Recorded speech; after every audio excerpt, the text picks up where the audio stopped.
তা আমি গেলাম বাংলা ডিপার্টমেন্টে। তখন অ্যাক্টিং চেয়ারম্যান ছিলেন মুনির চৌধুরী। তিনি আমাকে জিজ্ঞেস করলেন যে কেন বাংলা পড়তে চান। তা আমি প্রথমেই ওর সঙ্গে মিথ্যা ভাষণ দিলাম, বললাম যে ভালো লাগে তাই। আসলে যে আমি অন্য বিভাগে চলে যাব সেটা তো আর বলতে পারি না। যাই হোক, নিয়ে সই করে দিলেন। পরে ইংরেজি বিভাগে পরীক্ষা দিয়ে ভর্তি হলাম। তো কিন্তু সাবসিডিয়ারি ক্লাসে দেখেছি তাকে। এবং সেই সময় স্যারই একমাত্র শিক্ষক ছিলেন আমাদের, যার কাছে গিয়ে কিছু সমস্যার কথা বলা যেত। তখন তো দোর্দণ্ড প্রতাপ হচ্ছে সৈয়দ সাজ্জাদ হোসেনের। সৈয়দ সাজ্জাদ হোসেনের আমার এমনই দুর্ভাগ্য, 2 বছর তার টিউটোরিয়াল ক্লাসে ছিলাম। 3টে মেয়ে এবং 2টো ছেলে। কি যে অপমান তিনি করতেন মানে বলাই নয়।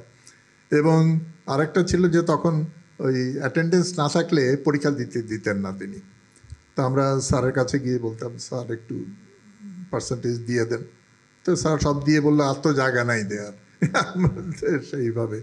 তবে একমাত্র দেখলাম খান সারওয়ার মুর্শিদ যখন এলেন, তখন তিনি একটা অন্য বাতাস নিয়ে এসছেন যেন বিভাগে।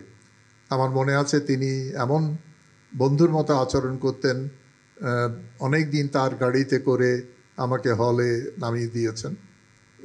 তার আচরণটা যে স্যার যেটা বলবে বন্ধু হয়ে ওঠা শিক্ষক, তার মতোই ছিল।